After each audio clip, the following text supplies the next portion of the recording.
Hi guys, Brain here, and welcome to another commentary video. Today, I feel like I've discovered something that I believe to be a core issue in the Dead by Daylight community. It's something that's always been there. It's not something that's necessarily new, but I think it's a mentality in the DBD community that I think leads to a lot of dismay and pain and unhappiness in the Dead by Daylight community. And a lot of this gets thrown onto really strong perks, really strong maps. It gets thrown onto a lot of things, but I think at the core, there is a mentality in the Dead by Daylight community that drives all of these things to the forefront. And I feel like it's been alluded to in some of our React videos, and I really think there's a lot of truth to it. So let's go ahead and talk about it. I think most players that play Dead by Daylight understand that it is a team game. And if you're somebody who plays Killer, you understand that you are one person going against 4 other real people, at least until those people DC, and then it's an AI bot. So yeah, but otherwise, even while you're playing as Killer, you understand at least that you are going against 4 other people. Obviously, the 4 survivors know they're teamed up with 3 other real people, although a lot of people use like Distortion, Calm Spirit, and don't play that way. They like to play by themselves, but we're getting a little ahead of ourselves here. Most people understand in Dead by Daylight that they are playing a team game, or they are at least playing against a team. It's four people together going against 1 real person, 5 people collectively, all real people behind the screens. So there's not really a way you could ever qualify DBD as a single player experience. There is no PvE mode or story mode or anything separate mode yet, keyword yet, in Dead by Daylight where you can play by yourself. There was a PvE game in the works, or still is, I think, that Dead by Daylight announced, but we haven't heard basically anything about that, and it's being developed by a studio that nobody's heard of, so that's promising. But in terms of Dead by Daylight's core game and its base game, there is no PvE, there is no story mode, there is nothing. There is no way to enjoy the game as a single player experience, besides custom games with bots and the tutorials. That is the only way you can play the game by yourself, is through custom games with the bots or in the tutorials. So why is it in Dead by Daylight that despite the fact that it is very clearly a multiplayer experience, this is not at all a single player experience, that so many players try to play and treat it as if it is a single player experience? I think there's a lot of things that brought this to my mind. I think one of the things, the conversations that brought it up the most was talking about certain designs of certain killers and how they take away the fun from other people inherently in order to try and be effective. Characters that come to mind are like Chucky and Trickster, characters that it is not so much a question of if you will go down and chase, it's more of a question of how long will it take for you to go down and chase, because with Trickster it's just kind of you're pelted of knives until you eventually die, unless the RNG of the map says that you have tall walls to make that difficult. Even then, if the Trickster sticks on you, especially since now he's 115, he will eventually down you. Chucky, it's a very similar but far worse thing, where you drop the pallet early, scamper, you lose. If you don't drop the pallet, you get hit with the slice and dice. So there's really not any way to counterplay these characters, at least in terms of the chase. It's more of just this hope that your other 3 teammates, your other 3 survivors, are able to stick on the gens and do them so quickly and be efficient about it that you essentially win the match, even though the chase is a guaranteed loss.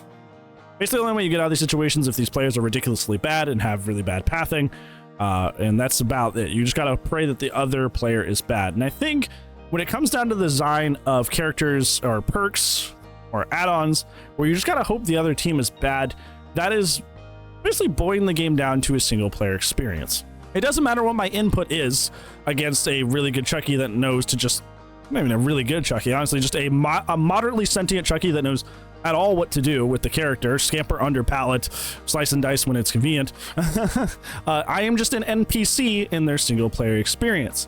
I am no longer somebody whose input in the game matters. All the hours I've put into learning how to loop, how to chain tiles, when to drop, when to not, none of that matters anymore. I'm just an NPC in that Chucky's experience, and the Chucky gets to, absolutely, revel and love the fact that despite the fact that these are real people, you just get to plow and run them over as if there's nobody behind the screen. Obviously, somebody that has been at the forefront of this for a very long time, bottlenecking design, is Nurse. A good Nurse is uncounterable, which is why she, despite so many changes to add-ons and base kits, retains her power as the strongest character in the game, because she can quite literally go through walls and shut down anybody as long as she's good enough to make those predictions. Obviously, the only caveat to being that the Nurse games at least are short. At least you get to go next fairly quickly. But Nurse for years has been subjecting people to a single player experience from the Nurse player's perspective. A Nurse, if she's doing everything right, there is quite literally nothing you can do. You just got to pray that she's either bad or did not bring a particularly strong build enough to patrol and keep the macros sense of the game, the macro side of the game down pat. However, even Nurse, I would say, is strong enough to, even if you don't bring any slowdown and you kind of wishy-washy on your macro sense, a good Nurse will still win the match. And there's not a whole lot of input that you can provide there. And I'm not joking. I've talked to some of my friends that play in the comp community, and obviously, Nurse is a very hot pick for, how strong she is. And a lot of them say that, like, hey, the best way to be a Nurse is just like loop a rock. Find an object and just loop around it, just circle around it. That's the best you can do. And I think that level of hopelessness, that level of just, I literally can't input, I literally can't do anything, or there's so little I can do, it doesn't feel like I'm really actually playing the game, is a design philosophy that behavior has been pushing, and a lot of players have just been eating up for the longest time. Obviously, you saw it probably at its worst with old Skull Merchant, where kicking a gen and just throwing a drone up over it was a way to win the match. Even when we adjusted Columbine Eruption, she was still able to just put drone up over 3-gen and call it a day, and there was no consequence for it. The 4 survivors that are in the match were no longer players. They were no longer people. They were just NPCs for that Skull Merchant's experience. I know some of you have probably gotten to this point and it's like, oh, you're just whining about Survivor stuff, blah, blah, blah. You've been playing too much Survivor lately. Like, this goes for the killer side too. I'm sure you've been in a lot of situations where survivors, you didn't bring corrupt intervention and they all just spawn on 3 separate gens across the map, and despite the fact that you had a very, very quick chase, one of them had brand new parts, and one of them had a really good toolbox, and now despite your chase not being long, 3 gens pop, and there's quite literally nothing you could do about it. There's plenty of situations that survivors can also put you in that turn the killer into an NPC just for their bully experience. They're just a co-op PvE game as opposed to a multiplayer versus game. I feel this a lot. Well, honestly, it's a lot when people send me to Ormond and all 4 people have balanced landing, styptics, syringes, like stuff like that. I can't chase because the moment I chase, they just fall off main building and they run towards shack. And if, I actually hit them, they're just going to heal up right away. They're just going to syringe and call it a day. There's plenty of things survivors can do that also subject the killer to being a single player experience. And the reason I'm bringing this up and the reason I think it's important is because I've seen a lot of hullabaloo, a lot of thought think tanking in the DBD community lately, talking about like the hazards of balance and why balance is not important and why we need to just move away from balance and just allow stupid stuff to just happen, because that makes the game more fun. But as we've seen through our track record here of the things that I've mentioned and more, if you just let very, very strong overpowered stuff exists, the game stops feeling like a multiplayer experience where we're interacting with each other and we're having fun with each other, and it begins to turn more into a single player experience. It's just changing the hands of who has the single player experience. Is it the Skull Merchant that literally all she had to do was kick gens and do nothing to win the game? Is it the current Nurse that still, despite many nerfs, can just phase through a wall and end chase very, very quickly no matter how good of a survivor you are? Is it a map that no matter how well you play on certain characters, like Garden Joy, perfect example, if there's a map that's no matter how good you play, sometimes you're just an M1 killer and the survivors are just too good. That's it. That's all she wrote. You're telling me that those situations that we're in, where the game begins to feel like a single player experience and real life people start to feel like NPCs in someone else's experience, that we should ignore that. And that is completely okay. That's completely fine. And we shouldn't balance the game and take away things that players use to subject people to being quite literally just NPCs behind the screen. We just shouldn't touch that.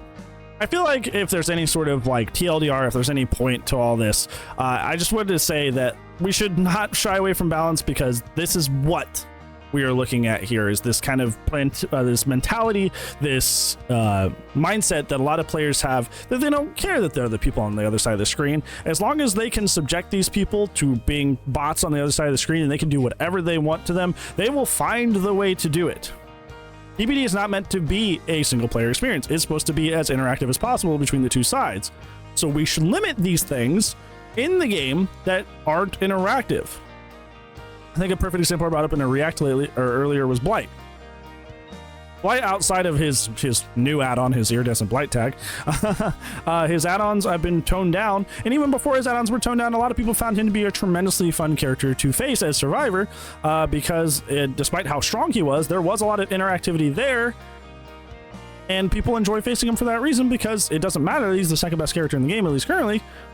There's a lot of interactivity there, so people still enjoyed facing him. People don't mind strength, they mind a lack of gameplay. They like feeling like they're there, they're present, and their input matters. Even if they're getting rolled, it's because what they input did not result in a victory, but they did get to input. They did get to play. It just wasn't the result that they wanted. So I feel like this is like a really big core issue, and something that we really should fight to avoid is this mentality, A, and B, anything in the game that helps support this gameplay style of just forcing people to be NPCs in someone else's single player experience. So, what do you think? Do you think this is a big issue? Do you think it's a big core issue and why DBD has a lot of problems? Or do you think I'm full of hot air? Let me know down in the comments below about that. That's gonna be it for today's video. But as you know, I do upload daily. But if I don't see you tomorrow, I will see you when I see you, friends. Goodbye.